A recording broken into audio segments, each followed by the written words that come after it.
Welcome to the Sharpe Way. Another amazing show tonight. A very special show. A show where I really want to focus, where I usually don't. But these last couple of weeks I've been trying to focus on a very specific group of people. And those are former Bernie supporters. Yes, I am looking for the people who used to support Bernie, who thought that was my guy, and then said, well, the Democratic Party screwed me over, stole my guy for the second time in a row. Yes, second time in a row, the Democratic Party stole your guy. I want to talk to you about Bernie's ideas and concepts and what you actually want and how you're never going to get them from either Biden or Trump, but you can get some of them from the Libertarian Party, that we can actually give you some of the things that you want without all the socialism part. You can still get the stuff you want without the socialism part.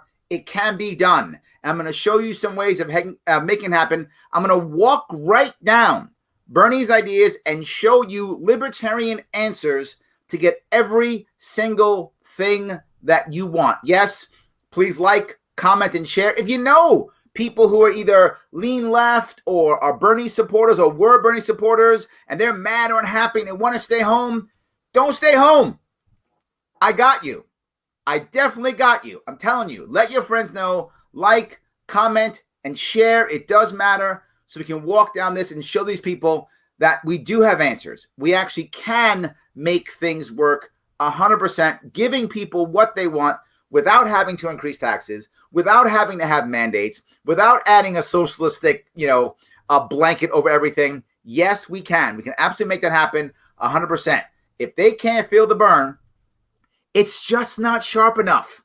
Now, last week I covered, I think, 4 different parts of Bernie's platform. And I showed you how you can get every single thing that you Bernie people wanted. And I showed you a way that the Libertarian Party can give you all of those things, again, without the socialism, without the new laws, without more taxes. And guess what? Yeah, I'm still not done.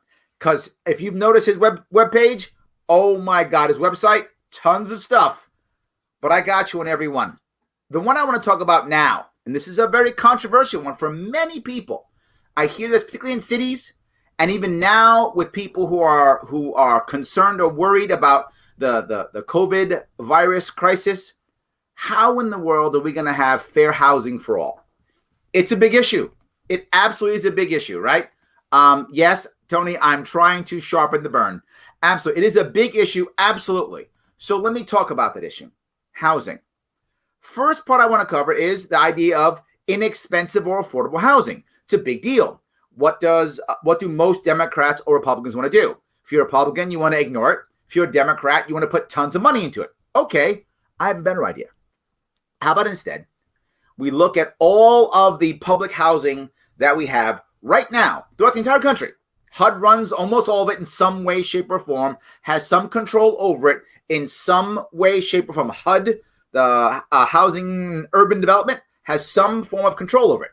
Awesome. Here's the plan. Allow for everyone who's renting to have a chance at ownership. Yeah. Allow all of them to have ownership. Not subsidies, smart guy. I didn't say subsidies. What I said was allow them to have ownership. Now, some people say just give them the deed. I'm not a give them the deed guy, because when you give people things, they tend to, and this is human nature, not respect it much, right? Not respect it very much at all. Instead, give them the opportunity to have a very cheap mortgage. Look, they've been paying rent for a long time. So basically look at the amount of time they've spent, count some of that rent towards what would be, right? What would be the ownership of that apartment or that house, and then give them a good mortgage that now the government will take that cash because the government bought the damn thing, right? So the government gets that cash back. You might say, Larry, now I'm going to give these guys a chance to have a house. The alternative is we pay their rent forever, because some of these people are going to be on public on subsidies, on some form of public assistance. So should they be allowed to put the public assistance towards this? Yes, or whatever other money they make. Let's encourage them to make more money to pay their mortgage, and they will then have ownership. Why does that matter? Okay, not everyone will want that. So you don't allow everyone to do it. So you don't force anyone.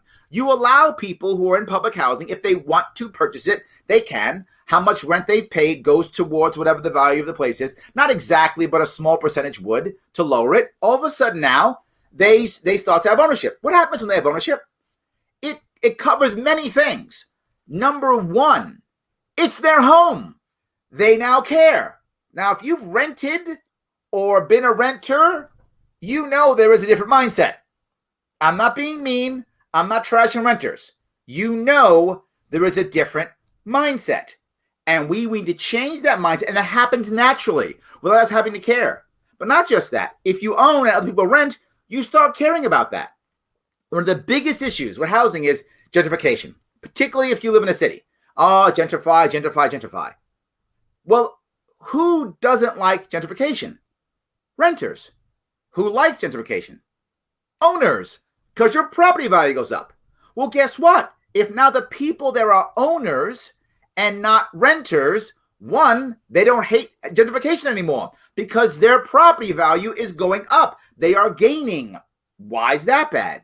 Not just that, they actually begin to control gentrification because now the people, and most of the people are going to be people of color or poorer people, right? Or immigrants, right? Many times that's the case. Great. You control it. You decide who buys your home or not, or you give it to your cousin or your niece or your nephew or your son or your daughter or your brother. So gentrification becomes tiny. But not just that. Now you get mixed communities because you have some renters and some owners. So now you by default create more diversity without having to have a false quota system. It happens naturally. Larry, how can you say that? It already happened in London. Everything I talked to you about, I have some example of somewhere. Have you ever seen me just pull something out of the air? Never. They tried this in London and it worked. And we can learn from what they did in London, another large, diverse city, right? And do it in any of our cities in the country, any of them. And HUD should be helping to do that for several reasons. While this begins to happen, right? Now, this isn't the only answer, obviously. But what also happens is local governments decide to force people into building affordable housing. So they have rent problems and rent control and all kind of issues that haven't worked. We've had rent control in New York City for, since World War II, so about 70, 80 years. And the city's so unaffordable. And most of the people in rent controlled, and you know this if you live in New York City, most of them can easily afford it. They just got grandfathered in. It's a scam. For most people, it's a scam. So how do you fix that? End the rent control system. It's a terrible system. We shouldn't have it. It's just unfair. And it keeps people who happen to live there living there longer. It's a scam. Instead, you can use the public housing model and rotate people through it constantly. So you can keep building public housing. But you don't have to call it public housing, because if I have to keep doing public housing, if I keep doing that, well, then the government has to keep paying for that. Instead, I have an idea. How about instead we allow sponsorship of the housing? Yeah. Why can't we do that? The local large hotel wants to have people care about the local hotel, the local chain, McDonald's, who cares? Boom. Now all of a sudden, they can help build the housing. Well, why would they build the housing? Why would they spend that money? One, leasing, naming rights. We always want advertising, obviously, but something else. It's literally an investment. Because again, once the people live there for X amount of time, whether that's 8 years, 5 years, whatever the number is, they can then begin to buy the houses. They can buy their apartments if they want to. So the company puts it in, gets marketing, but literally gets rent. Not too shabby. They're getting rent, right? But on top of that, people eventually start buying. They start buying. They're getting their money back.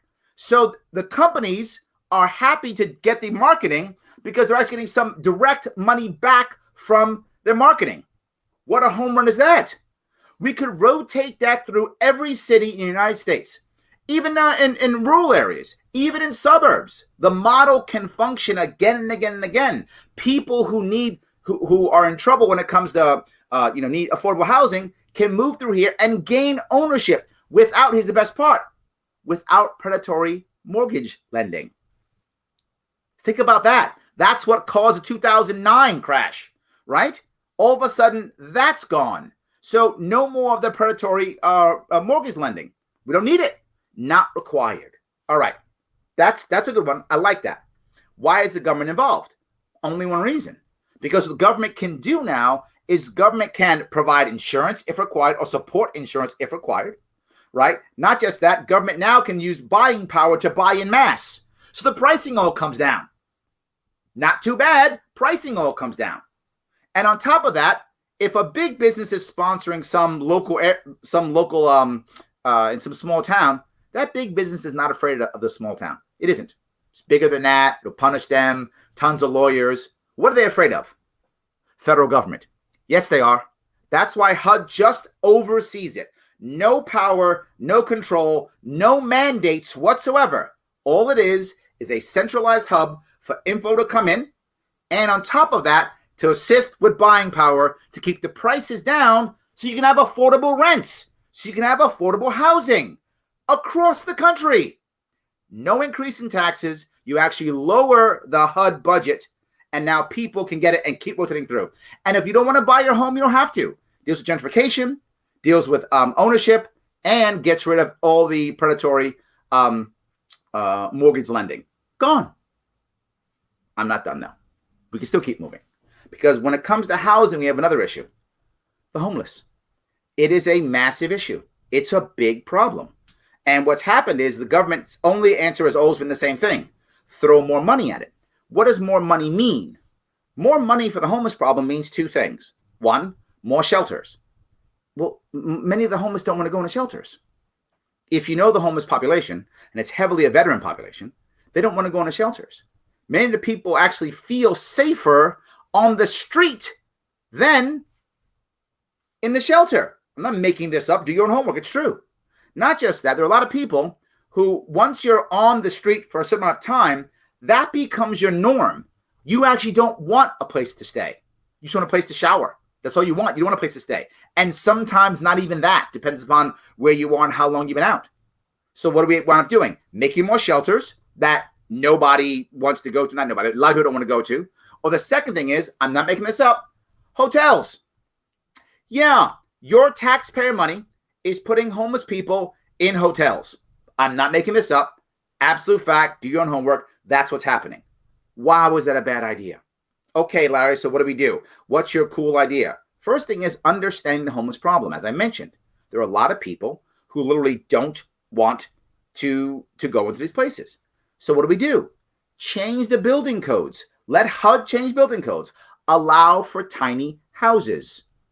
And a lot of places you can't do it. The local people stop it. They don't like it. Tiny houses is the answer. One of the reasons why is when someone's been literally on the street for sometimes years, they're accustomed to having small spaces they can control their own. So when you put them into a larger apartment, even a one bedroom, they just live in one area anyway because they're accustomed to it. That's what has become their culture. So give them tiny houses. Same idea. Tiny houses. Not too shabby. You can follow a very simple model in this case because remember, most of the homeless population, they're either working poor or they don't have a job, right? One of those two. Working poor or don't have a job. Either one of those two. They may be on public assistance. They may be on some form. Very simple. You follow a model they have right now in the Bronx. It's an amazing model in the Bronx. What you do is if you go there, you agree to only one thing. You agree to let the administrators there. You agree to let them see how much money that you make. That's the only rule you have. How much money do you make? That's it. And you take 1/3 of that, whatever that is. 1/3. That's their rent. Their rent is 1/3 of whatever they make. So if they make no money, then they pay nothing. They make no money. If they have public assistance and it's $300, they pay $100. They pay 1/3 of whatever, and they're never thrown out, ever. Let me say it again. They're never thrown out because they can't pay. You can pay as much as you want, as long as it's 1/3. Now, what winds up happening? Well, first off, when somebody who's homeless goes into a tiny house, the chances of them getting back on their feet increase tremendously. In a very simple way, they can shower. They have an address. They can get a driver's license. They can begin to get back into the world. Now, this is kind of odd because New York City has a bad homeless problem and treats homeless people terribly. There was actually one way that we talked about. There was I forgot, this is probably under Bloomberg maybe, if I think right. There was a group of people who were coming by and they were doing showers for the homeless, right? Come by, nonprofit, no extra tax money, paying for the homeless. So people come by and they take a shower, right? And have new clothes for them. If you want to get yourself back into your world, back to your family, your support structure, get a job interview. Hard to do that if you haven't showered in 3 weeks and don't have clean clothes. Tough to say, hi, mom, I'm home. Tough to do that. Hi, brother, help me out. Hey, you got a job for me? Tough to do that when you haven't showered. So they had these mobile showers go by with some clothes, and people could do that. New York City shut them down. Parking violation problems. Couldn't do it. Yeah, that's government. What was their answer? Put them in hotels and put them in shelters. That was their answer. But instead, allow them to go to tiny homes and pay 1/3 of whatever they make. Now, what winds up happening, again, this has already happened in the Bronx, already. Here's what happens. As the people begin to get back in action, and some of them will, right? Some people will begin to get jobs. Some people will start to get back into their family. Some will. They will feel connected because once you have the tiny houses, 3 things happen. Number 1, they have a community. Community helps, obviously. But number 2, they start feeling ownership. They've lost that. They start feeling ownership. But number 3, there is a centralized area for help to go. You can keep people who want to help homeless, and there are literally thousands of volunteers who want to help the homeless, specifically veterans, but all homeless. They know where to go. Put your facilities nearby so people can go there who need the help. You can knock on doors. Hey, are you okay? What's going on? What can we do? Community, ownership, and help.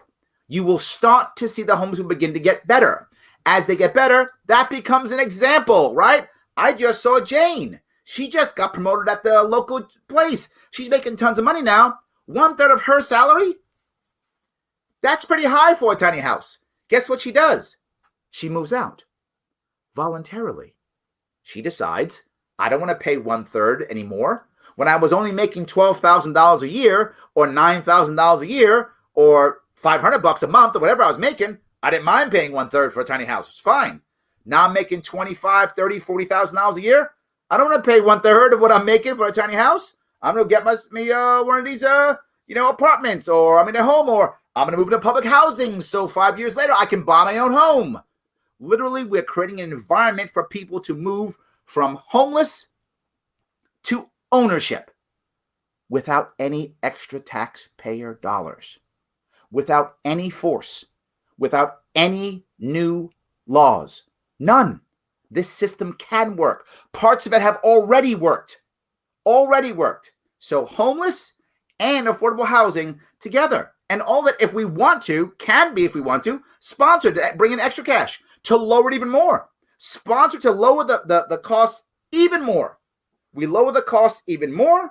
And what does the government do? Again, right there in the centralized area, the HUD is the hub, right? The federal government is simply a localized place to gather information, to have numbers, all those things. This is the way we can deal with the homeless issue without doing everything else we've tried. Everything else has failed. We tried again. Everything else the government has tried has failed. It's been nothing but a failure. So I hope you can see what I'm trying to achieve. Thank you, RB. We are trying to be good with that. I appreciate that. Yes, thank you. I just watched King Cuomo live earlier, and he said that the states that got hit the hardest from COVID are Democratic states. That's what aren't getting funding. Thoughts? I don't think that's true at all. I think he's just trying to blame somebody. I trust almost nothing he says. He's a bad person who just yelled at people and said, go find jobs. I don't care. He's a bad person. Sonia, I trust virtually nothing he says. So if he said the sky was blue, I think it wasn't blue anymore just because he said it. So anyway, thank you. I'm with you. Don't worry. Surprised I don't get as much coverage. You got to share more, Greg. You got to share everywhere. You got to share. You got to like all those cool things. Absolutely, 100%. So, no, exactly what I'm saying, right? I don't want, you hear me often say this. I'm not a guy who says abolish, abolish, abolish. A lot of people want that. I get it. I'm saying convert. Because as a general rule, when you want human beings to add something, right, to try something new, if it is so divergent from what they're accustomed to, they won't do it without force. And as a libertarian, I'm against force. So I've got to create something that's just good enough for someone to go, oh, okay, let me give it a shot. It's just similar enough, but just radical enough to make that next step. And Greg, that's what I'm talking about. A lot of people want to get rid of HUD. I don't want to get rid of HUD. Instead, take away its teeth. So it has no actual control. Make it a centralized place, repository for information. Awesome. That's a coordination piece. All good. But no teeth, no money, no force, none of that. It's a place to go when you're saying, how does this work? And you're a city trying to figure stuff out. Call up HUD. Go on their website. Here's how you do it. As you've known, I've tried my best to create a government in my head, at least. I hope people start agreeing with me. That's much more like the fire department, which is if I need you, I call and you come a-running because you're calling me. I'm coming. You're asking for me. I'm there. If you're not asking for me, all I'm doing is saying, here are some great tips for safety. Hey, try this. Good idea. Try these ideas. They're amazing. You take the ones that work for you. HUD can become that. Absolutely. So, yeah. So, yes, I am putting in some real video work. I am going live, give or take 8 times a week, plus I'm on at least 2 or 3 podcasts. Yes, I am working it. So I just make sure you like gentrification. Look, the reality of it is, Ed, if you're an owner, gentrification is a good idea, right? It raises your property value. It's when you're a renter that it hurts. That's when it hurts you. So if we give people the option to be owners, gentrification is no longer an issue. That whole problem, which is a wedge issue, goes away. No, we never seem to get rid of any wedge issues. But all of a sudden, I have an answer? Right, I'm the only guy who can think of an answer. Nobody else can. No, I'm the only guy who wants to get rid of wedge issues. Democrats, Republicans don't want to get rid of those issues because it makes people get angry. They jump one side to the other, and right then and there, they want to keep the wedge issues. And what I'm saying is gentrification, if you allow the individual people who live there to become owners, they actually control it. They can decide not to sell. They can decide to keep their homes. Stop gentrification. Just like that. No force, no laws, not required. Rosemary, why don't you like London? Anyway, it's just one thing about London. It's not everything about London. It's one idea that London had. And here's the most important piece. I want to make sure that we're taking ideas that will work and bring them in. That's the issue. See? Michael knows. Exactly right. Thank you, Michael. I appreciate that. Yeah, Gracie, I agree. There's a problem with affordable housing on Long Island. But imagine if you could start this process, right? Begin this process and you would see it begin to happen over time. This is not going to fix it in 5 seconds. The damage has been 70 or 80 years coming. But can it fix it in 2 years? Yes. And I'd rather fix it in 2 years than never. Homelessness is becoming even worse, right? Affordable housing even worse. We've been trying and throwing money and changing rules and regulations and laws literally for 30 years, if not more, that I can remember 30 years, maybe longer. And we still have an affordable housing problem.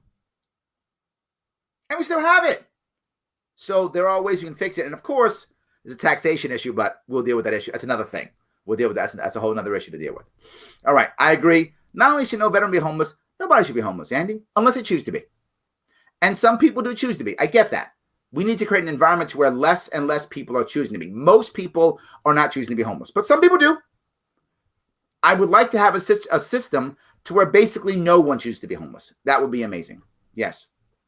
I have a plan for homeless families with children, but no one wants to hear it. The crack hotels aren't safe for children.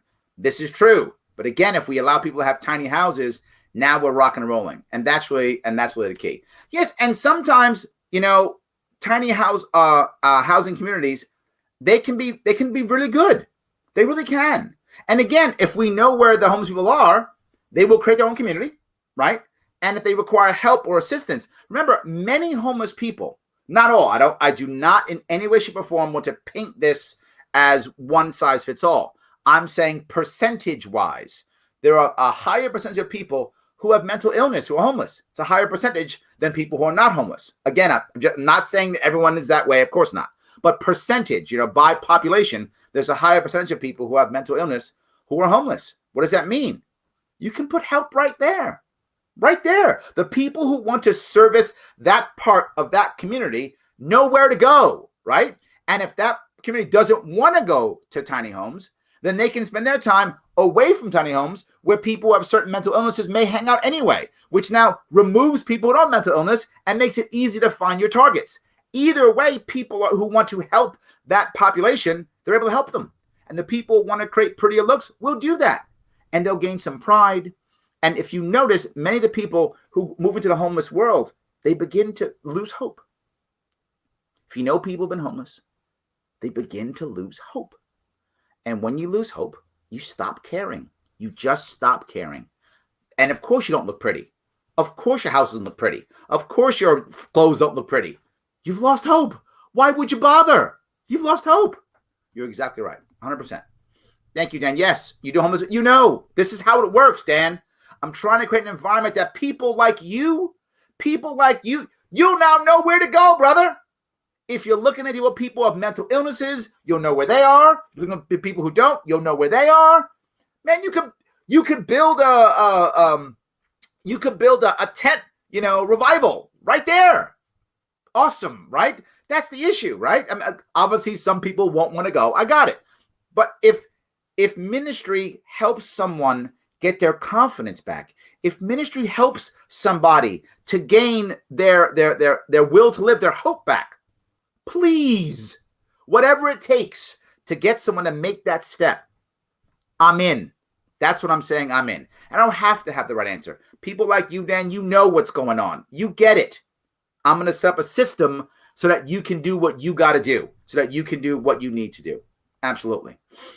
All right. Yeah. Thank you. Thank you, Andy. Only 4. I wish there were a whole lot more. Yes. So, this is exactly right? As I'm telling you, people, this can get a whole lot better. These ideas absolutely can work. Rural areas, same thing, right? This doesn't have to work only in the cities. It can, but rural areas could work too. Again, if you have a rural area with homeless people, as a general rule, they're very sporadic. They're all over the place. How do you service them? How do you find them? How do you help them? How do you protect them? Hard. But if you create tiny homes, at least now you know you can help them. If there's a crime spree, and crime can easily be in the homeless community because, again, who's helping them? Well, now you can have your local sheriff drive by. You can have the cops in the area if that's appropriate, if they want that. They can create their own security in theory, right? Whatever the case may be. But you now give people a community to care about. And that's the key. Who wants to protect something that they don't care about? If you've lost hope and you don't care, you're not going to protect it. But if you care and you have hope, you protect it. Absolutely. And Maria asks, how's it going to be funded? Of course. Of course it's going to be funded. Not through government. I'm a libertarian. You might be on the wrong Facebook page, right? There's no way I'm going to be talking about funding this through government. Of course not, right? The idea is people are paying 1/3, in the case of the tiny houses, of whatever they make. And what happens is over time it begins to even out because some people make virtually nothing. Some will start making more and more and more. And as they begin to make more, they'll pay more. And the funny part is this happens already, as again, there are already homes like this. People tend to stay longer than they financially should, right? So for the sake of argument, in some area, I'm making this up depending upon the area, a 1-bedroom apartment to rent, for the sake of argument, is $1,000 a month, whatever that might be. I don't know if that's high, is that low, wherever you are. In New York City, it's nothing. It's probably $2,000, $3,000 for a 1-bedroom in New York City. But I'm saying wherever you are, say it's $1,000. That's what it costs for a 1-bedroom to rent in your area. They might wind up paying that amount. If they make $3,000 a month, they got to pay $1,000 for their tiny house. Often they'll stay, and they'll stay for 2 reasons. They'll stay because it's their community, and they feel more comfortable there. So they'd rather pay the extra money to be in a community that they understand. It's better. Second piece is they want to help. If they see themselves start moving up, right? Think about it. If you were homeless and now you're making 36 grand a year, you're doing damn good. Good on you. I hope everyone can do that. That's good on you. When the people around you go, how the hell did Maria do that? Maybe she can help me. You become a mentor. And you see this in many poor communities. People who become mentors will sometimes stay. You see it also in these types of communities also. So they will often stay. But not just that. Again, you're going to have what HUD does. HUD assists with insurance, bulk purchasing and buying, and then punishing those people who are sponsors who would commit fraud, right? Because we will sponsor this, right? It could be the 3M or the Kellogg's or the Colgate Palmolive, tiny housing park, whatever, that kind of thing. So that's how you would pay for it without having to use government to do anything except, again, be that centralized hub. And that's it. How do you combat overcrowdedness and possible ghetto living? We have that now, Luis. That's now. It's like saying, how do you combat breathing? We breathe now. That's what it is now. So how do you stop that? By having tiny houses and having them inspected like any other home. Same inspection, doesn't change, but now you accept tiny houses. You still inspect them as you would inspect any home in any way, shape, or form, of course. Absolutely. It's like any other neighborhood. How do you stop overcrowdedness in regular neighborhoods? Same, no change. People who are currently homeless is just where they live. They're still people. They're still humans. They're the same as us. Same issue. Again, a higher percentage have mental illness. But even people with mental illness, you're still a human, a person like anybody else. Same way. No difference whatsoever. Yes. And yes, people are often overwhelmed. Very true. It is a big issue. And I think we can fix it. Again, the point I'm saying is, this would help them get back into the right world. Would some of it fail? Yeah. It would fail sometimes. It's failing completely now. Some of this would fail. Some people, it wouldn't work. I got it. But at least now I have a way of getting people to thrive, to grow, to get back into society, and many will take it. I'll save as many as I can without having to go back to the old ways of making things, horrible, right? Exactly. So I'm not saying I'd want tiny homes to be mortgaged. I'm not sure that's true. I'm not sure about that. So that's a good point. I don't know. I think I'd rather use the tiny homes as a way of rotating through homeless and having them kind of graduate from tiny homes when they feel appropriate to graduate from tiny homes. Would some people pay 1/3 of their income forever in a tiny home? I think some would. And if I have a choice of having somebody spend the rest of their life in a tiny home, paying 1/3 of their income, but living like a regular human being and having pride in their place and having their ownership and having independent living versus living in the woods or in a cardboard box or under a bridge, I'll take tiny homes. I'll take it. I will take tiny homes. And hopefully like Dan will come by and give the guy some hope. And hopefully that guy or gal will pack up and take off, right? I agree. Yes, Angela, we need to just throw more money at the problem. We should. I take everything back, Angela. You are correct. Let's just throw money at it. It's been working so well for so many years. So, all right. I hope that that was kind of clear, right? Thank you, Sharon. Yes, at the beach. Bungalows. Yeah, a lot of people have their own place and land. Look at that. Ownership. Yes, ownership is everything. Once you have an ownership mindset, things will begin to change. That's just kind of how it works, right? That's kind of how it works. Homeless people are one of my niches. I don't know. I don't know what's the percentage of homeless people who vote. Maybe. I don't know. But again, this is funny. Shelley brings up a valid point. I will take on issues that don't affect me. I will take on issues that actually don't help me when it comes to running for office. Why? Because they're right. That's the issue. They're right. Many of you know I took on the fathers' rights movement, right? Most of the fathers who've been beaten up by family court, they can't donate to me. They don't have any money. Their money's gone to either the lawyers or it's gone to their family. They don't have any money. They can't give me money. And sadly, many of them are also felons. And a lot of them can't vote by percentage. They can't vote. Not the smartest group of people to look to, which is why politicians don't. Because of that, I do. I look anyway because it's right. I want families to be as whole as they can be. I want children to have as much of their parents as they can possibly have. I want people to be as happy as they can be. I want the homeless to be as happy as they can be. That's the goal, right? That absolutely is the goal. Yes. And of course, counselors, yes, people who want, absolutely. I mean, that's really, really the issue. So I'm glad that, Kelly, you like this. It's all about hope and dignity. Yes, absolutely. We've got to turn this around so that the government is not stopping, but instead helping people. Hope dealers, BTC. I'm going to look at that. If I can, I will work on that piece. All right. I want to move, if I could, to another piece that they talk about often, and that is veterans.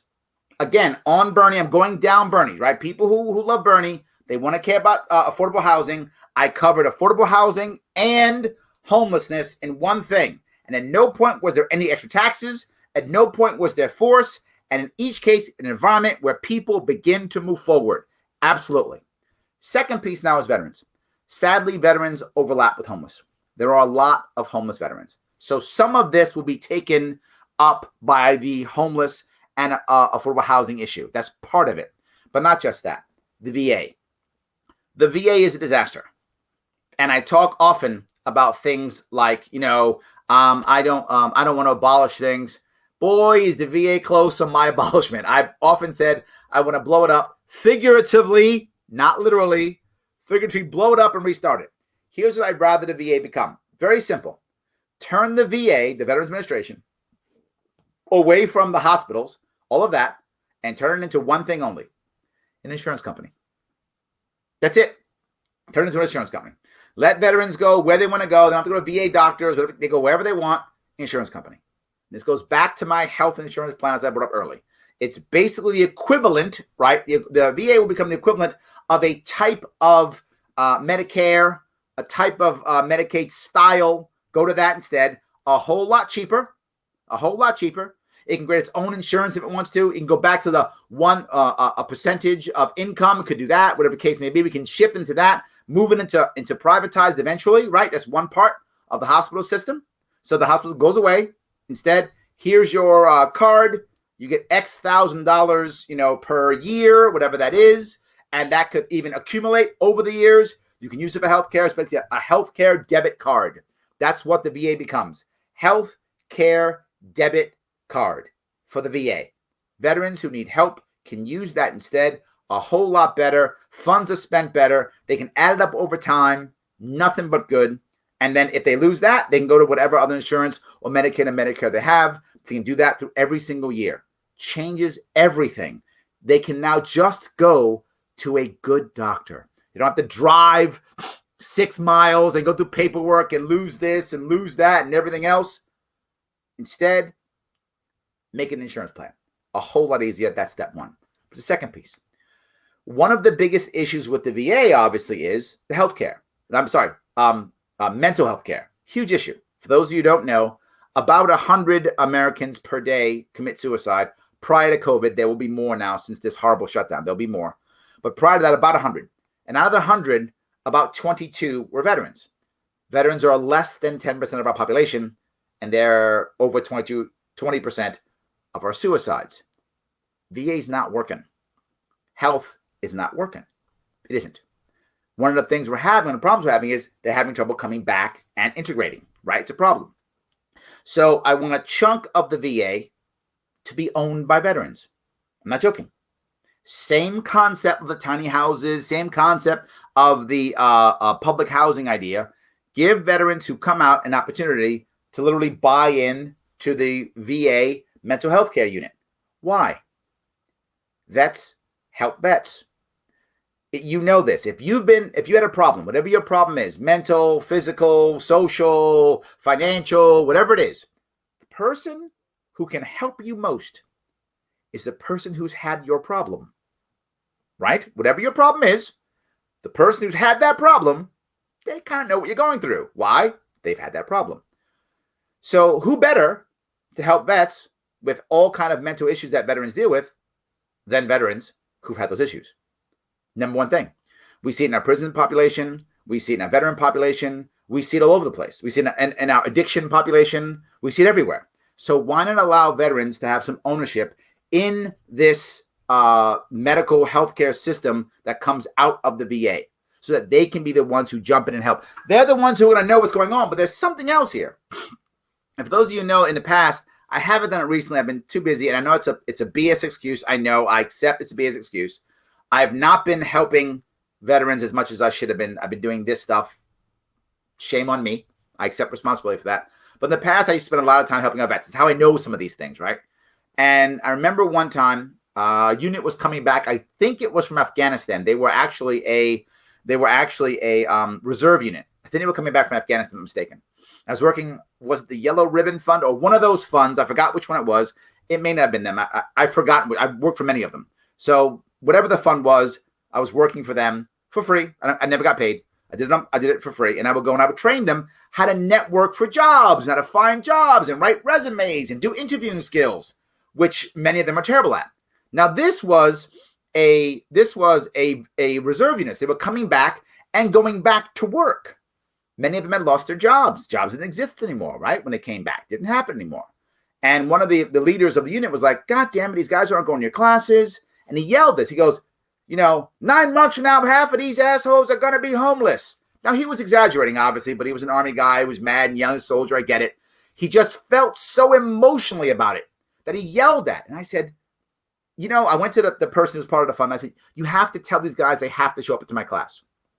She goes, oh, we can't do that. I said, no. You have to tell them to show up in my class. You got to tell them that. You have to order them. Oh, we can't do that. We're not military.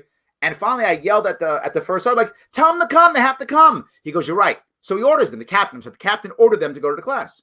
They all went. You might say, Larry, it's terrible. Why would you do that? Why would you order these people to go? Because they all wanted to go, but they needed an excuse to go. They just came back from Afghanistan. 15 months or whatever it was. I forgot how long the tour was. I think it was 15-month tour. These guys are badasses. Just telling you the truth. They're badasses. Fighting the Taliban in Afghanistan. They're badass. Combat vets. They come back. They don't want help. I'm not too tough for that. Tough guy. I need that help. Now the captain orders you. They show up. What's their excuse? Well, I wouldn't be here, but the captain ordered me. So that's why I'm here. And they're taking notes and joining in and can't wait to grab. Why? Because vets know vets. The amount of time that I've ordered vets to do things, and to be clear, I have no authority over them whatsoever. None. They can tell me to go take a hike whenever they want. I have zero authority, but I will give them instructions. You will do this now. Do you understand the order I've given you? I will say those words. Do you understand the order I've given you? I will give them that. I have no authority at all. None. I was a sergeant in the Marine Corps. Some of these guys are gunnies. Or they're higher ranked than I am. And I will order them. And all it does is to a vet is give them an excuse to say, okay, I'll do it only because I'm ordered. I wouldn't anyway because I'm a tough guy. That may seem funny and odd to someone who's not a veteran. If you're a veteran, I'm sure you get that if you're a veteran. But if you're not a veteran, you may not get that. You don't have to get that. The VA should be run by vets. Vets get it. Vets should have some ownership in it. People come back, gives them purpose. If you've known people who've had problems, brain injuries, PTSD, the problem with so many vets is, the veterans who have physical illnesses, physical problems and disabilities, they're actually easier to deal with because you can see them. It's the things you can't see. It's the invisible things that you can't see. They're so horrible, right? But people who look and they can see. They, to the average non-vet, particularly non-combat vet, particularly, they can't see them. If you're a combat vet, you can see it. I'm not a combat vet. I've never said I am. I was enduring the first Gulf War. I didn't see any combat. The war was over in 5 seconds. My unit never went. So, but being around vets, you begin to understand them also. So give the vets a little bit of ownership in that mental health piece, and you will see the VA get better. That's the goal. See them get better if you give them ownership, and that's how you can rely on them, right? You want the VA to be a insurance program and a mental health co-op, basically, a mental health co-op to assist veterans, and you will see that our veterans will be serviced a whole lot better. I mean, just so much better. All right, if I can grab some of these, if I could. Yes, please listen to Larry. Brendan's right. Absolutely. Yes. I don't understand why the vets haven't had the same enlightenments as the elderly. Good idea. Oh, entitlements. Oh, I see. Entitlements. Yes. No, I think we want vets to help vets, right? I think we do. I love this, Ken. You and I talked about this. I remember this when we talked. Was that Pennsylvania? I think we talked, Ken, about this idea of putting them on it. It's not a bad deal, but I don't want to punish anybody. So I'd rather just make it, make an insurance company. You know what? Actually, never mind. Make an insurance company and maybe put the Congress members on it. You're right. They'd make it better. Good point. So, all right. If I can grab some. Shelly, what are you just trying to give me niches?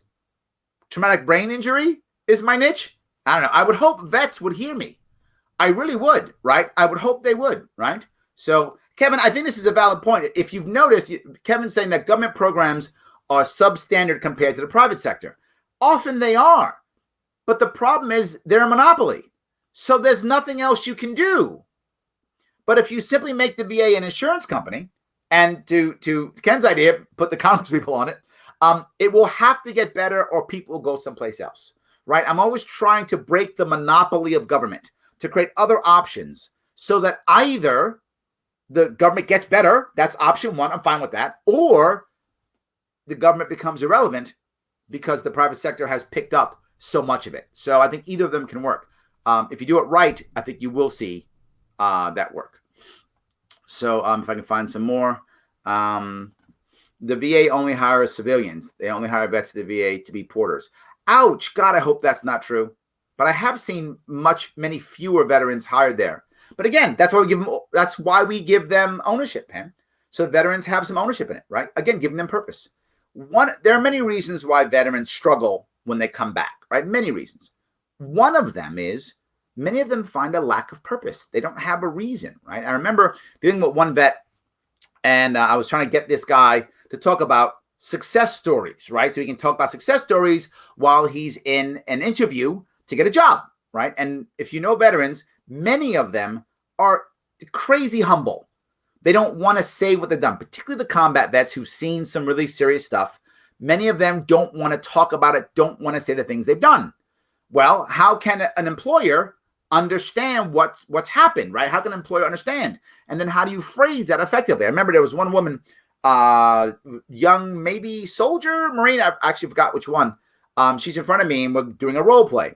And the first thing she says is, and I say, well, how about a success story? She goes, well, my first firefight, I was like, stop. The person you're in front of is a 27-year-old HR person who spent 6 years getting a degree in liberal arts, has no idea what a firefight even is, and you're going to start like that? You've just told that person, I don't belong here. So I have to help people to change the shift. So one of the things I had to have him do is, I was fighting this guy about, how to give me a success story. This other guy, he was a Marine. He was doing Overwatch in Iraq. For those of you who might know what Overwatch is, it's basically people watching over a convoy or area where troops go or where convoys go, and they're literally checking to make sure that there are no IEDs, there's no ambushes. That's kind of their job, to overwatch the area. He had, I think, a 3 or 6 month tour, whatever that was. I don't remember the time his tour was, but his Overwatch tour, he was 100%. They found every IED, disarmed every IED, nothing went off, no ambushes, nobody died. And I thought, do you know how many civilian people would love to have a 100% success rate in anything? And in his eyes, what he said was, just doing my job. Just doing my job. That's veterans. We got to work on that. We need veterans talking to veterans. Absolutely. Yes, please take everything, Tim. Take it all, Tim. Take all my ideas. Take everything. Take every single thing I talk about. Please take them all. Yes. Thank you, Linda. I'm glad you are a VA employee. I hope you see. Here's the funny part about the VA. People slam the VA all the time. It isn't the VA's fault, the employee's fault. There are gems in the VA system. But I'm sure Linda would agree, most of those gems, they're fighting the system to be good. They're getting around the system. They're shifting to be as good as they can. I see it. I don't want you fighting, Linda. I want you to just be good. I don't want to have a system that slows you down at all. So yeah. All right. God, you keep talking about taxation. I'm talking about people talking about taxation. I'm talking about the Bernie bros and trying to show how we can get what the Bernie bros want without having to go to socialism, without having to make those mandates and forcing people and extra taxes not required. All right. The next piece I want to go to, if I can, is criminal justice. Now, to be clear, I'm going right down Bernie's list. Criminal justice. Let me tell you about one thing where Libertarian Party and Bernie match almost 100%. And it is very rare that Libertarians and Bernie match 100%. This is one of those rare times. This is one of those rare times. Criminal justice is where we are almost, right now, I'm literally going to go to his website real fast and talk about end private prisons, detention centers, cash bail, make jail communication, reentry, diversion programs. Yes, yes, yes. If you are a Bernie supporter and you're watching now, if you're a Bernie supporter and you're watching now and you're saying to yourself, you know what? I'm not sure. Criminal justice is my number one issue. I got you right here. We're done. Yes, absolutely. Yes, yes, yes, 100%. Still not done. Due process. Yes. Cut the prison population. End mass incarceration. Yes. End death penalty. No 3-strike laws. No mandatory minimums. Yes. Yes, yes, yes. I'm giving you guys, the perfect storm. It is rare that libertarians match directly with Bernie supporters. This is the one on the money. If you care about criminal justice and you are a Bernie supporter, I got you. Simpatico. We are exactly the same. Transform policing communities. Yes. End the war on drugs by legalizing marijuana. Yes. You asked about cannabis? Yes. Immediately, day one, in the White House, take cannabis off the Schedule 1 list. Done. Get it off. Let this happen. This is one of the things that we are just right there. End police force. They want mental health issues. The police are meant to enforce the law, not deal with mental health. You are punishing police, right? And then police deal with homelessness. Yes, police aren't supposed to be homeless experts. That's why we have a homelessness plan. So police can do what I want them to do. Be cops. Protect people. Stop people from being hurt. Yeah, that's what they're supposed to be for. And I got a feeling most cops probably want to do that. That's why they became cops. Absolutely. Right? Prisoner right bill. Of course, why not? Right? And when they get out, give them their rights back once they've served their term. Yes, absolutely. Right? End cycles of violence. Yes. Boom. Ensure accountability, oversight. Yes. No facial recognition software. Yes. I went right down. Literally, I just read off of his page. When it comes to criminal justice, guys, if you are a Bernie supporter and criminal justice is your number one issue, you need to vote Libertarian. You get exactly what you want when it comes to criminal justice. You get exactly what you want when it comes to criminal justice, guys. If you are a Bernie supporter, there's no other place to go but here, right? If you're looking for someone else, no way, guys. Absolutely no way. All right. So I hope that was clear. And yes, very often libertarians will match up on the civil liberties side. Very often that's true. I completely get it. In many cases, I think that's true. So yeah. And prohibition, yeah. The war on drugs, we lost that war. Drugs won. Absolutely. So I want to move past that if I could. And I want to hit to something else to talk about. And that is free childcare and free pre-K. This is a big deal for a lot of Bernie supporters. It really matters to them. They care about free childcare and free pre-K. And I get it, right? You want to make sure that your children are taken care of. You want to make sure that people can go to work when they need to go to work, particularly if you in divorced, single parent. insert problem. One of you lost your job because of this government shutdown. And yeah, I get it. It makes total sense. So let me see if I can get around this piece. The first piece, when it comes to free childcare and free pre-K, number one, this is this covers all education. So it kind of overlaps, right? It's not just one thing. In the Bernie world, it's one thing because it's just funding. It's just write a check, make it happen. Write a check, make it happen. The problem is with the economy being shut down the way it is and the massive amount of debt that's going to occur, the massive amount of economic damage that is going to just devastate us, there's not going to be any more money for this. It's not going to happen, Bernie Bros. I love you. It's not going to happen. So how in the world do you still get childcare and pre-K? Can I give you free childcare and free pre-K? Maybe not. What I can give you is better and cheaper and safer childcare and pre-K. That I can give you. For some of you, that will equal free. And for some of you, it won't. Number one, I have to get the DOE out, Department of Education, out of working, out of being an aggressive agency. The DOE right now, if you don't DOE, the Department of Education, prior to 1980, the Department of Education existed, but it was basically a repository for information. Basically what it was, repository for information, which again, you guys know, that's been our culture. I don't mind the government existing as a repository for information or a centralized hub for communication. Fine. I just don't want it raising taxes. I don't want it giving out money so it has control. I don't want it having teeth, setting regulations. That's my problem. But if you want to keep it as a centralized hub for information or communication, I'm okay with that. DOE should become that. DOE also should not have any mandatory statewide standardized testing until high school. None. Not until high school. All the other ones should not exist. No need for it.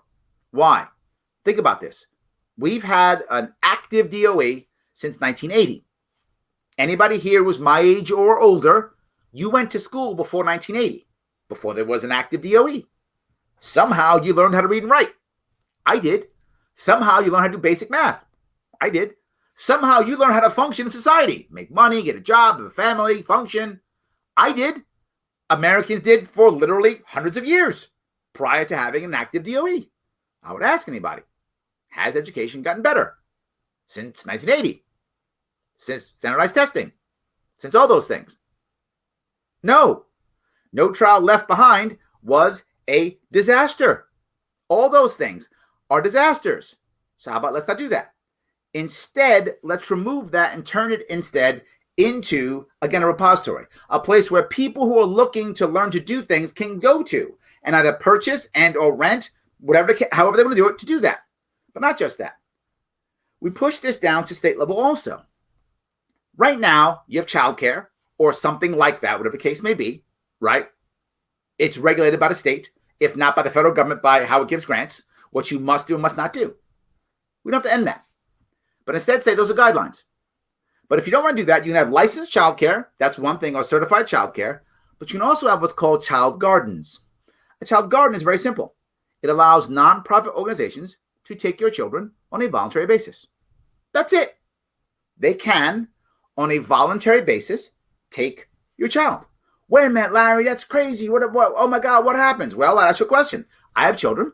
If you have children, if you came to me and said, Larry, are you heading to the park? I am. Well, not now I can't because I'll get called on by my neighbors. I live in Queens.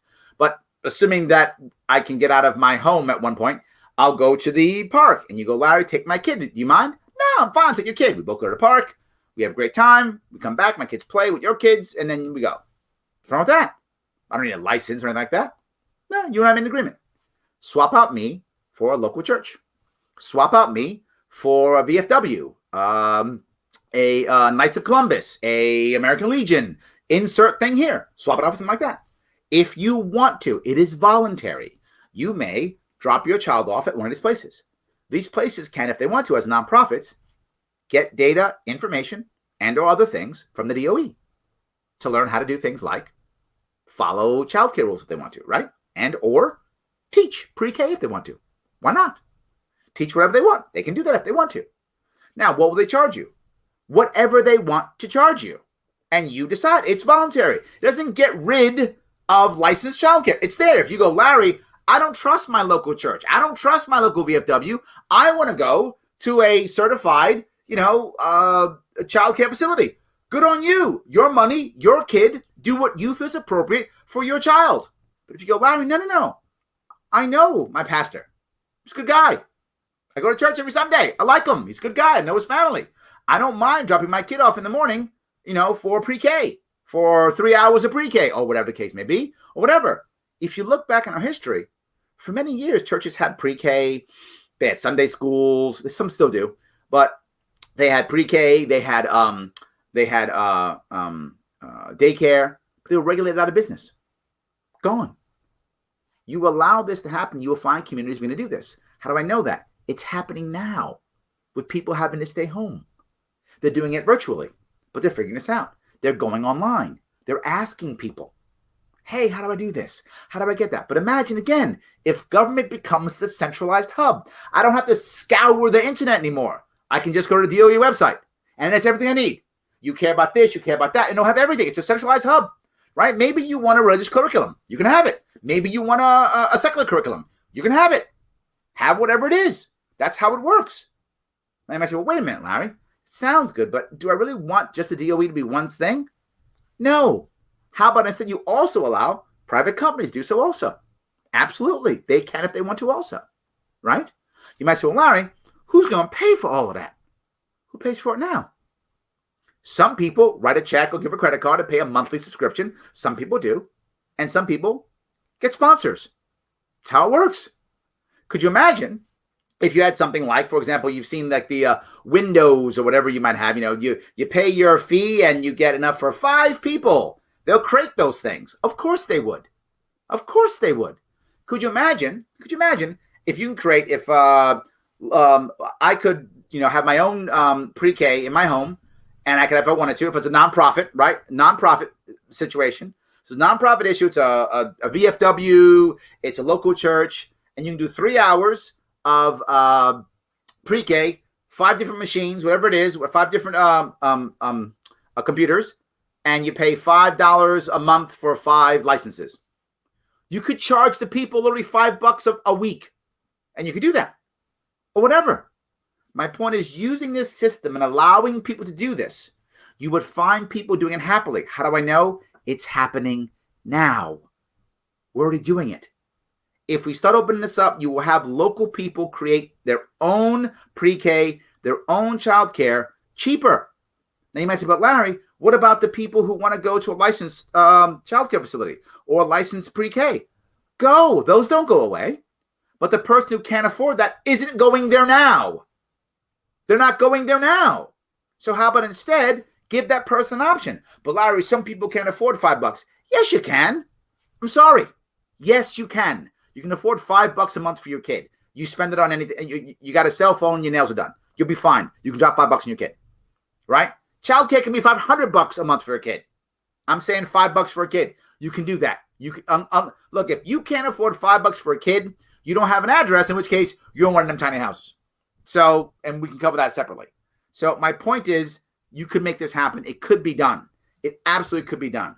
It allows for nonprofit centers to pick up. It allows for communities to support. It allows for homeschooling to be supported. And you could actually lower taxes. You could lower taxes. As more people start going to these systems, you could actually lower taxes. Not just that. If to be a pre-K or to be a childcare facility, and if you've seen any of them, the rules and regulations on them are insane. How do you know that? They're going away and they're expensive, which means people won't do it. They'll go to other places. They'll have to change. And they'll decide to not follow those regulations. They'll change different regulations. But Larry, I can't go there. They won't have background checks. Tell them to have background checks. Nothing's stopping them. They don't want to do it. Don't go there. It's voluntary. Note every single thing I've said today. Voluntary, no extra taxes. No extra taxes and voluntary. Giving you what you want. Getting cheap, solid, safe childcare. Cheap, solid, safe pre-K. For everyone who wants it. Go to the regular stuff that exists, or instead, go to another idea that you can pick and you can choose that will do the most important thing: support community.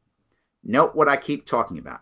I'm trying to empower community. I want to rethink government and empower community, because here's the reality, and many of us have to accept this is true. Whenever you add government, you remove community. I can't just remove government. It doesn't work that way. I leave a massive hole. So instead, why don't we instead encourage community to pick it up? Pick it up. You'll see it happening now because government's failing us horribly right now. What's happening? Community stepping up, and they will. Allow them to. Note the first thing we do when we have a crisis: start suspending laws. Yeah. We start suspending regulations. Yeah. How about we suspend them in the goddamn first place so we don't have to, so next time when something happens, we can just respond. Yeah. This is what I'm trying to achieve. And you Bernie bros, we can absolutely do it. It totally can work. All right. Yes, indeed, enlightenment does lead to libertarianism. It tends to, because once you realize that you don't want to use force, you want to create better environments, you can't really look at the left and right paradigm anymore, right? You can't. Personally, you can, right? The individual can be more conservative or more liberal. Who cares? As long as the issue is they don't want to force their way on others, right? I was talking about the pre-K. You might want a religious curriculum for your child. Maybe you're more conservative and you want a more conservative religious Christian curriculum. Okay, just teach your kid. I don't care how your kid learns 2 + 2. Whatever. Or, no, I'm secular, no religion. Okay, do that one. As long as you're not forcing your views on others, we're good. We are totally good. Yes. Try saying their rights don't end where your fear begins. It's an interesting role reversal that seems to get through to some people. Sometimes, but generally speaking, people don't care about rights. And that sounds horrible. I know. It's just damn true. It is very rare to talk about unless I say everybody's rights. Absolutely. So I like to see our public schools have to work with their communities rather than administrators of the state. Oh my God, Robert, you are so right. For most of our schools, and you may not realize this, you realize this. Other people watching may not realize this. For most of our school systems, the customer isn't your kid.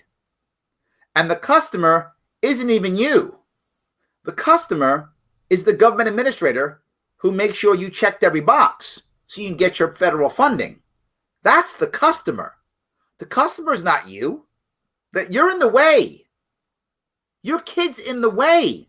That's why they push your kid through the grades and shove your kid off into a college that he or she shouldn't be going to. That's why they push your kid forward when he or she can't read. Because you're in the way. I'm not kidding. Why do you think there's so much teacher burnout? Teacher burnout, particularly in New York State, but throughout the country, terrible. I've met a whole lot of people in the private sector who are former teachers. I mean a lot. The best teachers very often get burned out. They surrender and go, you know what? Forget it. I can only do what I can do. And they do the best they can in a horrible, broken system. 100% true. The customer should be you. Should absolutely not be the government. And right now, it is. So, yes. All right. I love the idea of ending the payroll tax. I do. My worry is, again, when you begin to end the payroll tax, you have to have an answer for people who are going to say, how do we build the roads? But when we have those answers, and we do, then we do it. So we want to find other ways of funding these things, which I hope you see. I have come up with many ideas on how to fund these things so we can still do this. All right. It's because I think spending money is the only form of activism. Yes. Lyndon, yes. That's exactly correct. Watch the people on the news talk about fixing things. The only thing they ever say is, how do we fund? How do we find revenue? How do we invest? Revenue, fund, invest. Taxes. Their very nice way of saying it, taxes. Whenever a government official says that, fund, invest, revenue, taxes. That's all it means. And that's our goal. That's their goal. We have to change that. We have to absolutely change that. There we go. Yes, when an NFL team builds a stadium, who puts the name on it? The biggest sponsor. Why not this program brought to you by the Bike Path funded by? Yes, we already have that. We have Adopt the Highway programs. We already have it. Already exists. Yes, 100%, Ryan. We could do it for anything. We do it for the school system. We could do it for individual schools. We could do it for the tiny homes we talked about. We can do it for public housing. Of course. If you see what's happening in today's world particularly, where are companies spending their money? They don't know. They don't know what works yet because things are changing so much. Kids aren't watching TV that they used to. They're watching YouTube or they're watching TikToks or they're walking outside. Well, now they can't because the Gestapo will stop you. But when this is over, they'll be walking outside. What will they see? Are they going to watch sports? What are they going to watch? These are companies, many of them like 3M and Colgate Palmolive. These companies, Verizon, they spend literally billions with a B, billions of dollars on marketing. Billions. You tell me they won't drop $100 million on a bridge or a stadium or a school system or a housing project? Of course they would. Absolutely. What if you could put whatever, Colgate Palmolive on a housing project and then do a documentary on how you built it and put it on Netflix? You tell me they wouldn't build that thing for that and then still collect rents afterwards and then when people buy it, get that money? They'd be standing in line to do it, Ryan. Standing in line to do it. Of course they would. Of course they would. All right. I've spent the last 3 days teaching basic math to high school graduate. Yeah. He tells them that they just let them use calculators so the teacher can get a higher pass rate on the exams. Shelly, you're not the first person to tell me that. You guys who are listening may be shocked. This isn't the first time I've heard this. The teachers have to get good grades on exams because that's how they're graded. That's how they're graded. And who's grading them? Federal government. Because the federal government is their boss, not you. The government is their customer, not your kid. Not you. Not your customer. You're in the way. All right. Tim, he's totally right. Trust teachers. Here's the worst thing. It's a little bit off on education, I know, but I want to make sure it's clear. In every state, we have a high bar for a teacher to be a teacher. Either we make them get degrees or pass tests or spend time teaching. I mean, it's hard to be, you got to bust your rump to be a teacher. Then the teacher busts their rump, cares about it, and think about how dedicated you've got to be, right? I'm not trying to pump teachers up, but I guess I am in a way because you've got to be dedicated, right? To go through all that crap so you can go teach. And now you get in the classroom, you're like, yes, I've done it. I'm a teacher now. I've done all this cool stuff. And now I get told what to do by the administrator for every single thing I do. Well, then why did you hire someone who went through all these things, who's dedicated, who's credentialed, who has experience? Why'd you hire that person if you're going to tell them what to do every day, every 5 minutes and give them instruction? It makes no sense. You shouldn't hire them then. Hire a high school graduate and just tell them what to do. If you're going to hire someone who's dedicated, credentialed, experienced, let them do their job. There is no way any private company would ever spend the money, time, and energy to get highly qualified people and then not let them do their job. That's only government. Only government will do that because government's job is to check a box, not to do the right thing. Hence, you have teacher burnout. Teachers are showing up saying, I want to make this stuff happen, and they can't. They're being told, what every step of the way to do. So at one point they go, I'm done.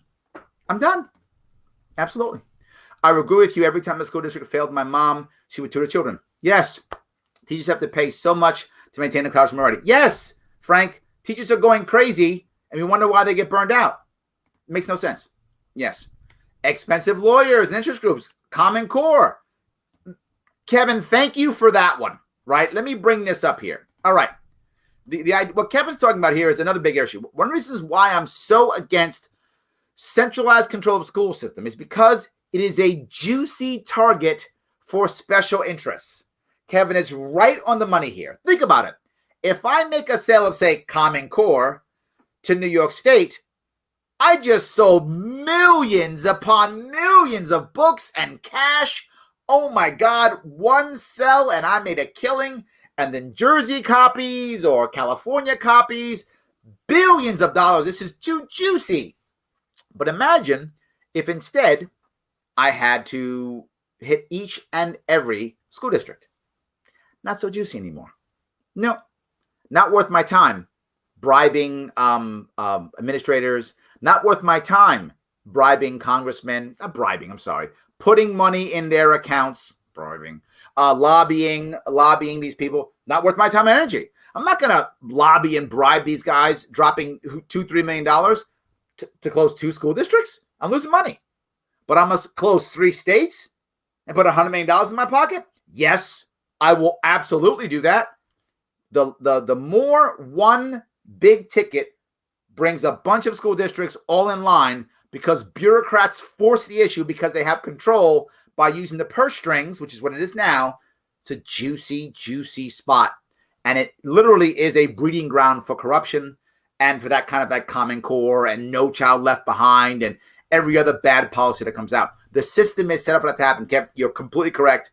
If we break that down, that begins to go away. The target isn't as juicy. And if the top guy or gal in Congress or at the governor's mansion or wherever doesn't have the power to enforce it, I've got to close every school district. Once I have that system, it makes much more sense to have a hub and to allow each school district to purchase what it wants separately, which means I can give more choice, more options, and things that don't work, people don't buy. Things that work, people stop buying. More people begin to copy that way. It changed the entire dynamic, which is what I want to do, which is why I keep talking about this stuff. So, yes. All right. Hold on. Let's see if I can do this. Part of my point was identifying through itemization taxes go to. Yeah, I think as a general rule, if we that would be a good idea as a general rule, but most people probably wouldn't pay attention. I think you see that often. People don't pay attention. I would rather create an environment to where the taxes are either used the right way or we don't even need taxes, right? My goal is to reduce the amount of taxes and keep reducing it. Here's the problem, and some of you guys are libertarians out there. I know some of you are Bernie supporters. Some of you are libertarians. I hope some of you are both. The average American can't imagine another way of funding these things. Like, it just hasn't come. If you watch in the press conferences, the media asks questions, and the questions are, how do we fund? How do we fund? Where do we get tax money? How does the government give? There's no concept of anything other than taxation or government. It doesn't exist in their heads. Our goal as libertarians, our goal in the liberty movement has to be to show them there are other ways of funding things besides taxation. Once that concept goes into their heads, now we can start reducing the taxes and showing other ways of doing it, right? That's the first step of doing it. And I remember when I was on Joe Rogan brought up the idea that he loved, which was the leasing naming rights on bridges. This is what made him think of everything else. This was the first thing for him. And many people, that idea, I hear people tell me about that idea all the time. Like, I'll be walking around and someone will go, oh, Larry Sharpe, remember you. You're the naming rights on the bridge guy. Literally. Why do I love that so much? Is that the only way we do it? Of course not. But that's the idea going, maybe we don't need taxes. Yeah, maybe we don't. Maybe we can lower the taxes. Maybe that's possible. We could do it. We absolutely could. There's other ways of funding things without having taxes. So I agree with you conceptually. I would rather create an environment where people think, why am I being taxed, period? Why is that happening? Right? A lot of people get upset when I don't jump on the taxation is theft bandwagon. A lot of libertarians love taxation is theft. And I make some of you angry when I say this. It can't be theft if there's consent. Be very clear. If there's consent, it's not theft. If I go to you and say, hey, Shelly, do me a favor. Go put your hand in my pocket, pull out my wallet, grab $100 or whatever, take it, go buy something. If you put your hand in my pocket, take out $100, if I have $100, I hope I do. You pull out the $100, you go buy something, that's not theft. I told you could take it. I said go, not theft. Even though you put your hand in my pocket, took out the money and spent it on something. It's not theft.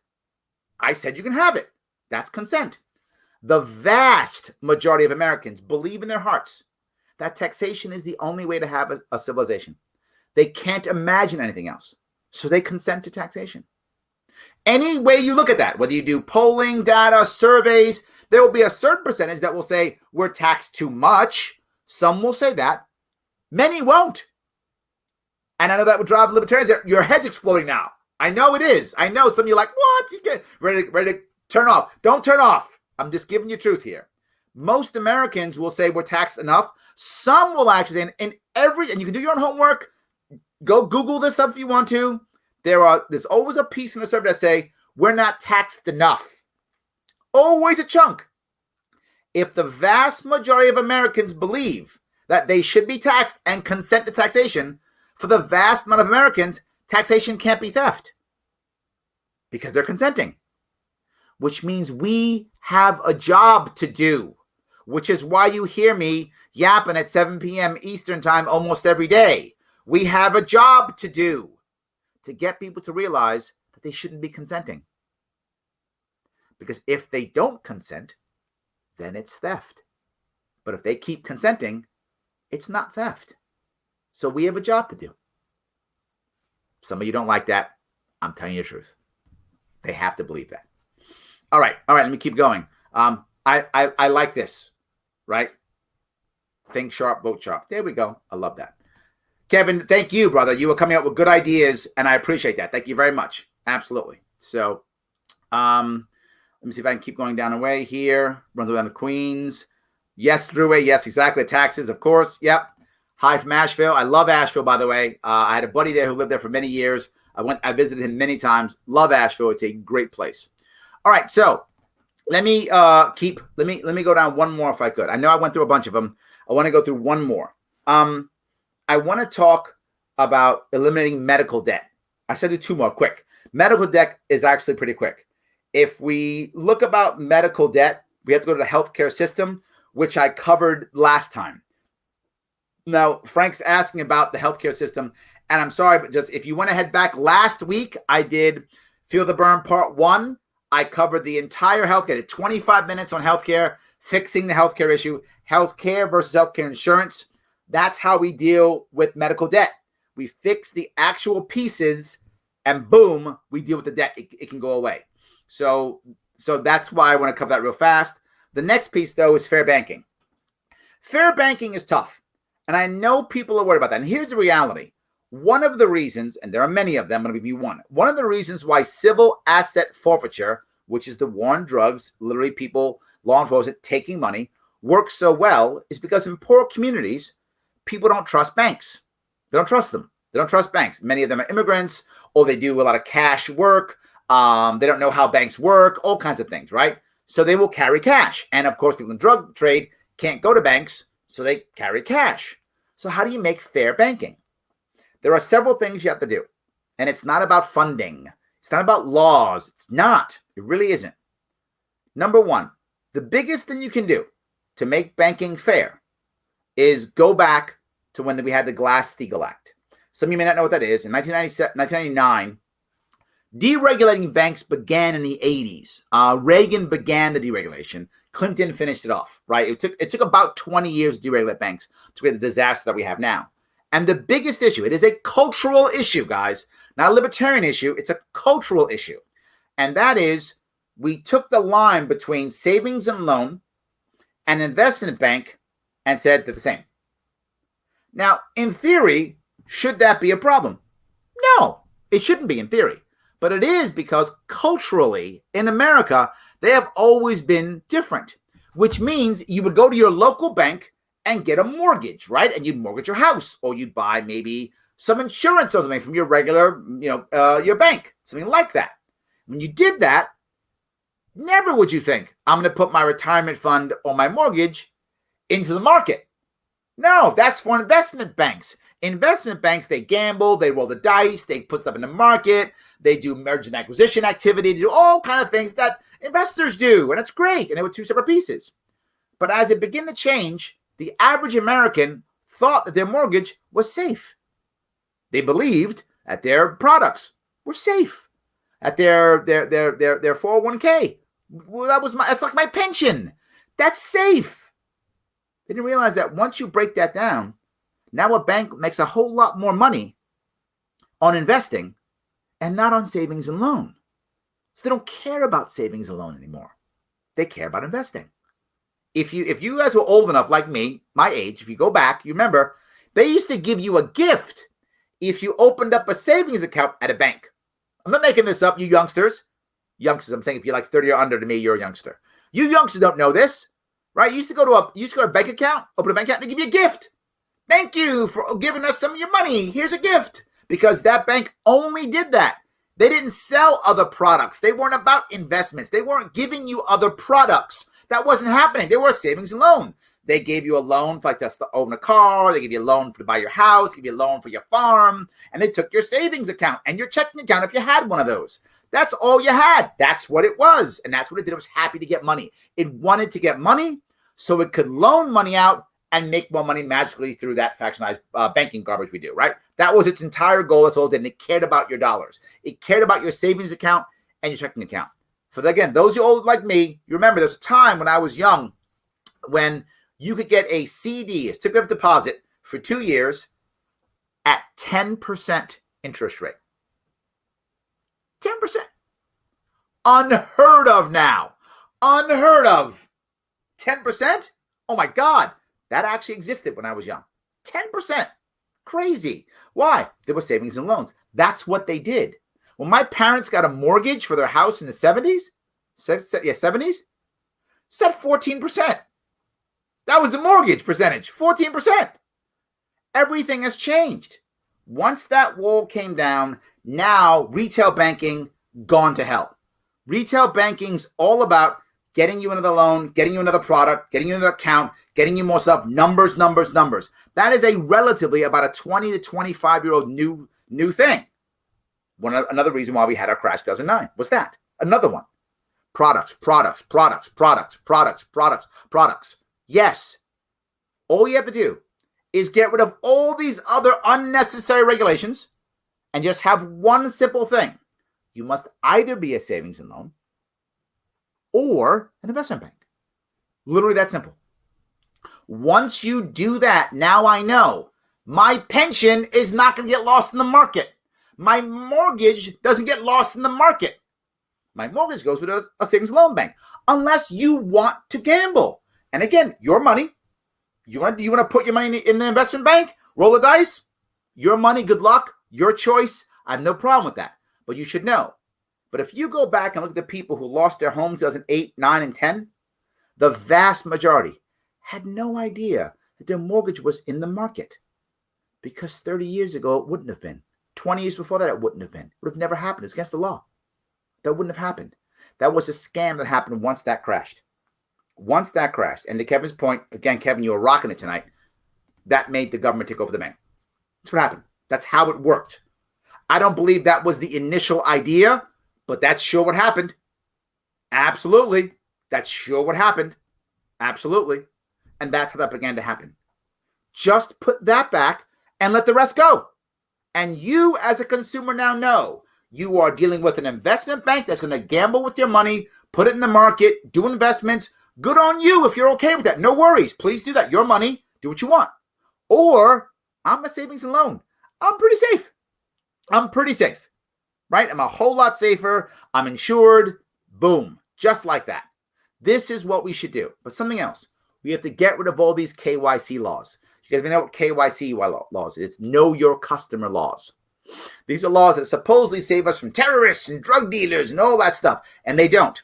They just make it so hard that the small guy, it's too much for him or her. They don't bother getting accounts. They can't afford, the paperwork is too much. They don't get it. If you're an immigrant, you have no idea. If you come from a poor family or a family that never used banks, you would never do it. It takes 6 months, I'm exaggerating, to get a goddamn savings account because you got to get your firstborn and everything else, blah, blah. No, you don't need any of that. I have money. Here's my ID card account. That's how it used to work. Now it doesn't. Now they say, well, Larry, safety and terrorism. First off, they've had KYC, know your customer laws, since 9/11.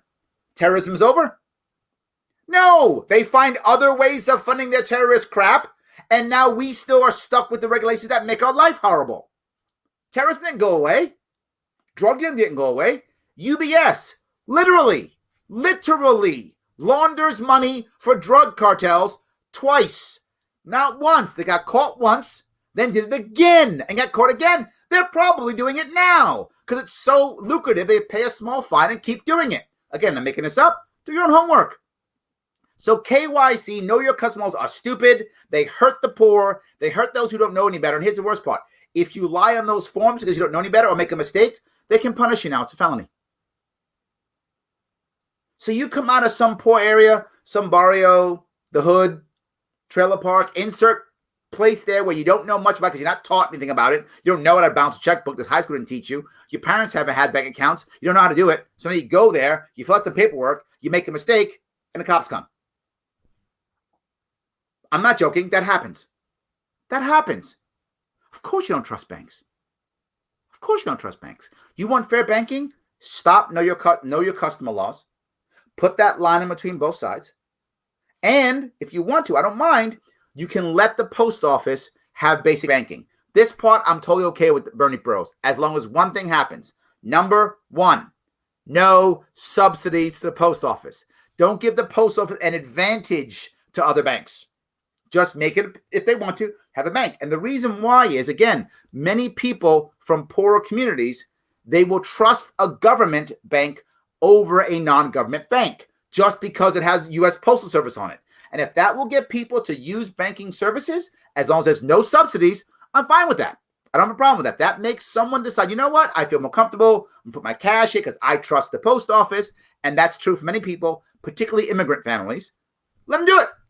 And if you don't want to do it, don't do it. No worries. Use the bank you want to use. If you want to use investment banks, go ahead. You don't. Next, we have to have total transparency in lending. That's it. Simplified, total transparency in lending. And we actually don't. We have silly rules that make no sense, that confuse people. Just transparency, right? People get mad. This is predatory lending, payday loans. Remember those ideas? Yeah. So what happens if you can't get a payday loan? Loan shark. I'm not joking. Loan shark. So the government says no more predatory lending. Instead, go to Joey. Oh, that's racist. And I'm sorry. Go to Bob. That's a non, right? Bob. Go to Bob.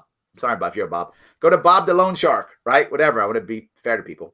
There's bad guys in every group of people. So anyway, your name is Bob today. So go to Bob, and he's the loan shark. And when you go to him and you don't pay him, he breaks your legs, or he, firebombs your car, or whatever. I don't know, whatever bad loan sharks do now. Whatever, the appropriate loan shark bad thing. They do that instead.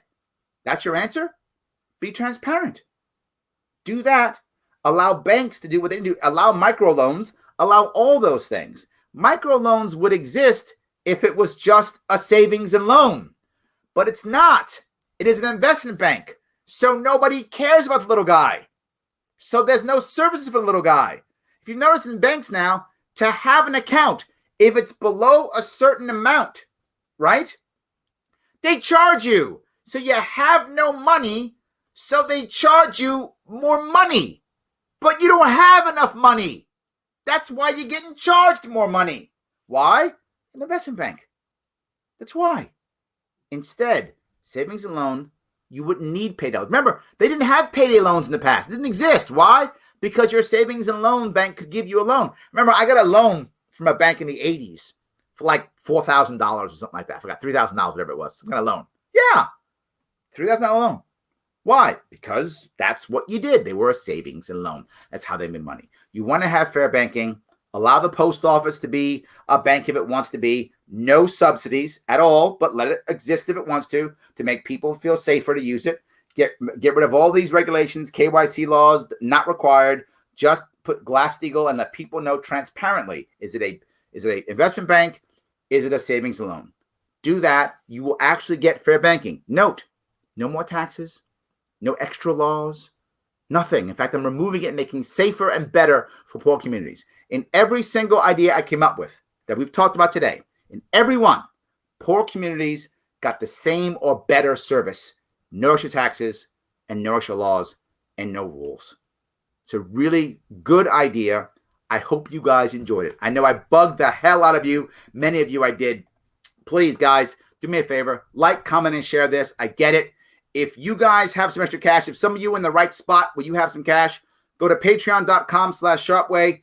Throw me a couple bucks. Throw me $5, $10 a month so I can keep doing this. Support this show. Support us moving forward. If you want to do that, please do that right now. Head over there. If you go, Larry, I'd love to, but I lost my job or I'm scared I'm going to lose my job. I get it. You don't have the cash. Don't worry. Like, comment, and share is free. Do that instead. Head over to Sharpe Way Twitter. Click that like on the Sharpe Way Twitter, not Larry Sharpe Twitter, Sharpe Way Twitter. Heading over to Sharpe Way YouTube, not Larry Sharpe YouTube, Sharpe Way YouTube. Click on that also. Follow that and also click on the Sharpe Way with Larry Sharpe Facebook page. Click and like that too. That's free. Do that right now. Don't wait.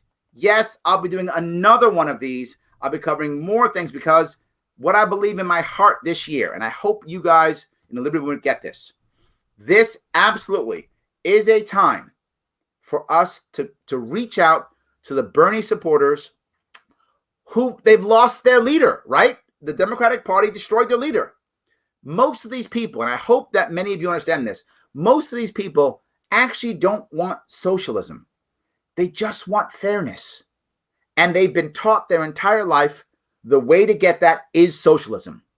If we can show them you can have fairness without socialism, many of them will come to us. It isn't the socialism they want. It is the fairness that they want. They just don't believe they can get it any other way. But they can. We can show them they can come to us. How do I know this? Guys, you guys remember when I ran for governor? My media chief was a former Bernie guy. This can work.